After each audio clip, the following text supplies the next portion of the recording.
A Duluth nonprofit faces even more troubling allegations tonight. While digging into news today that Community Action Duluth has canceled another resource to fight food insecurity, Northern News Now's Kyrie Johnson also found the nonprofit is months behind on paying its own rent. Kyrie joins us live in studio to break this down. Kyrie, the hits keep on coming for this nonprofit.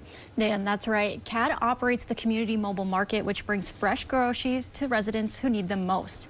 But after 3 weeks now of unexplained cancellations, there seems to be a troubling pattern. And at the base of all those financial issues is the fact that CAD hasn't paid their rent in 4 months.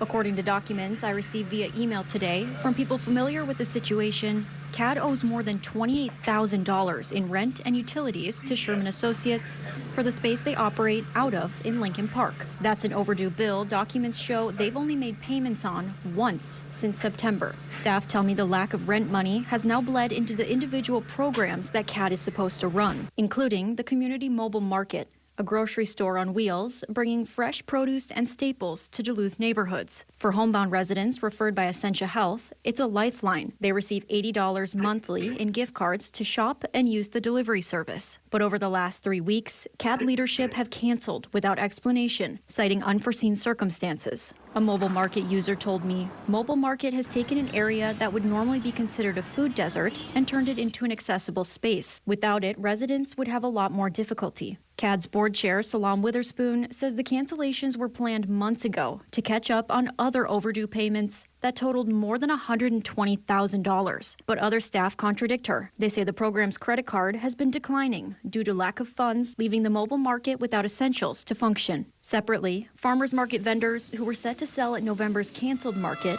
and alleged that they hadn't been paid since August say they're still waiting on payments. Witherspoon insisted that to her knowledge, all of the vendors had been paid in full on January 13th. However, she says there were 7 invoices that were never properly submitted. Executive Director Classy Dudley responded to vendors via email, saying those were never approved or provided to our finance team. According to vendors, Dudley sent emails on the 13th promising checks would arrive soon to cover the remaining invoices. Vendors say they're still waiting as of today. In desperation, one of those vendors even filed a claim with the state attorney general's office. These documents show that despite numerous requests for a response, CAD never complied with the letters that the AG's office sent.